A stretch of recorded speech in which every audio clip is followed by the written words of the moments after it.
Holy cow!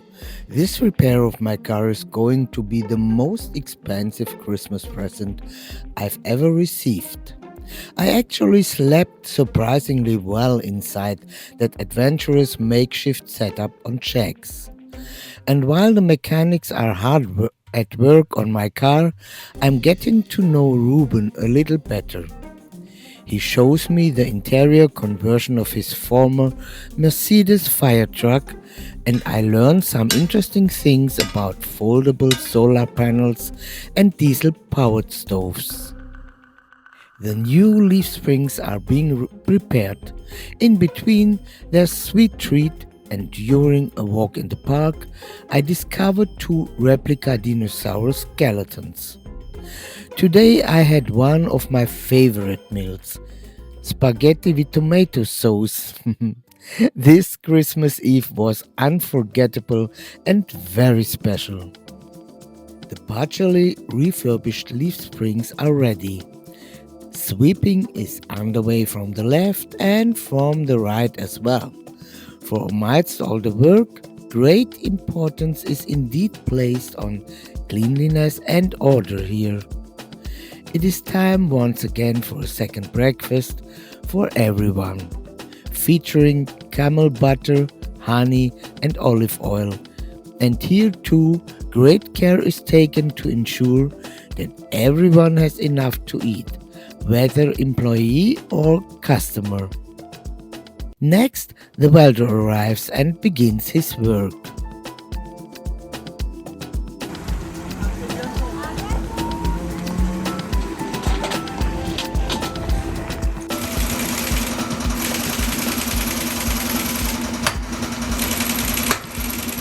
Ruben, Katja and their parents get ready to set off for Mauritania. I alternate between watching the people passing by, whether on foot or in vehicles, and observing the welders' intricate work, until we all gather once again around the tagine for dinner.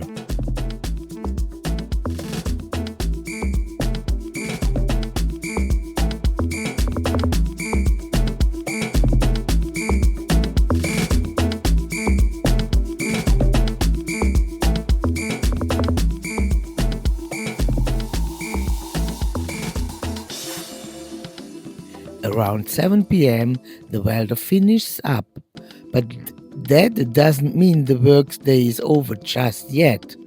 Until 9:30, the leaf springs and the exhaust are installed. Then, finally, it's bedtime. I'm absolutely exhausted just from watching. On the second day of Christmas, my car is finally ready for me to take a test drive with Ali. And my long-held fear is confirmed. The transmission is no longer really in good working order. Ali and I agree that he will try to source a replacement transmission, so that means more waiting. For a change, Hassan takes Momo and me to the Sunday market in Segura.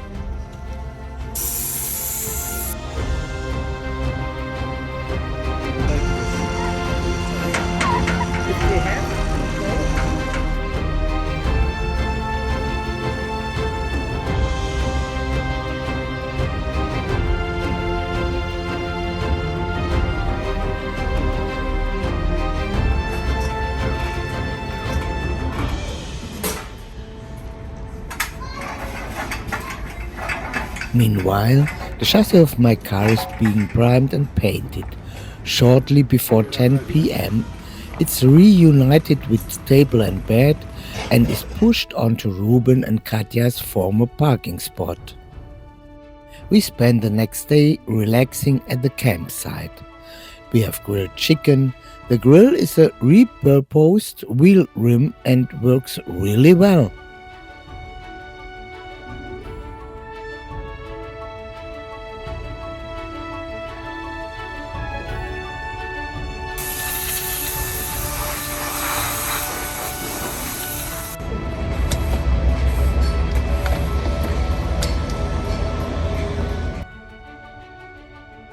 Day 6 in the workshop.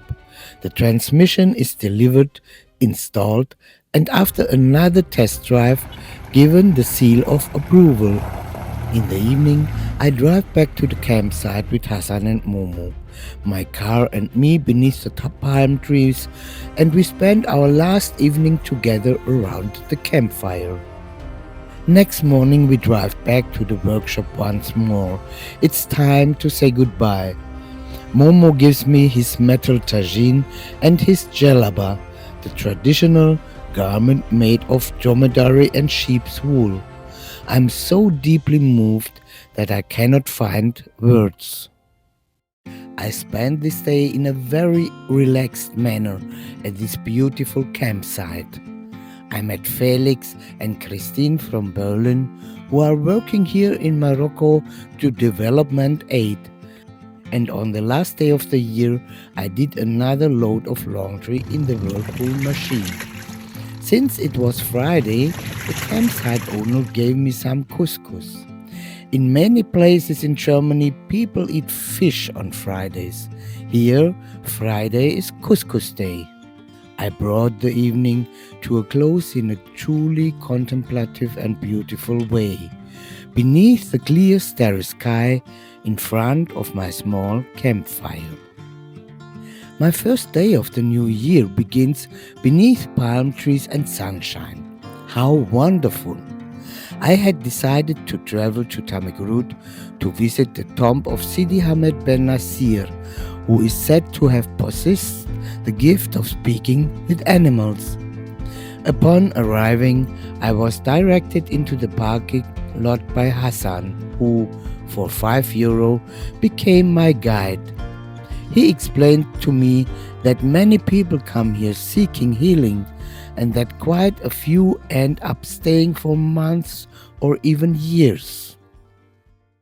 Tamegroute is also known for its beautiful green pottery. Hassan guides me through the old kashba to the potters. Everything here is handmade.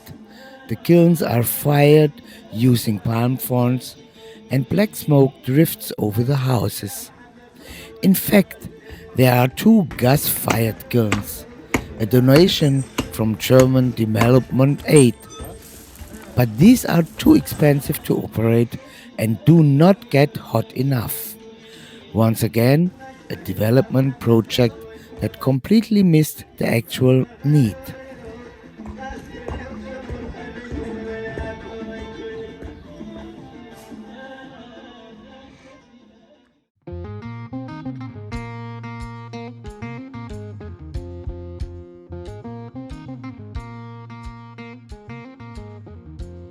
Afterward, Hassan walks with me through the market taking place today, shows me a blacksmith who specializes in date harvesting knives, and the shop of the Potters Cooperative, where all earnings go into a common fund and are then distributed.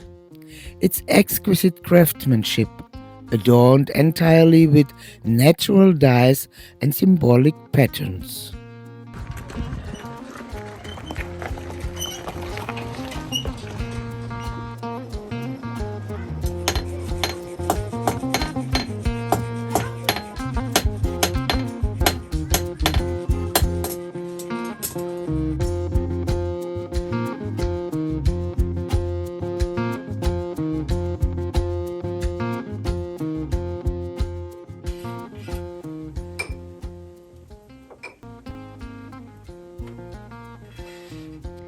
Indigo mit Calyptus Ja, gibt der Blau.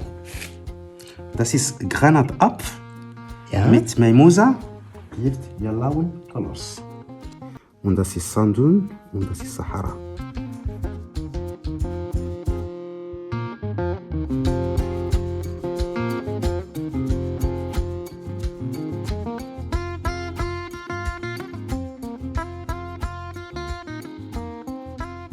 Continuing my journey, I discover a fascinating lost place featuring an old Citroën 2CV.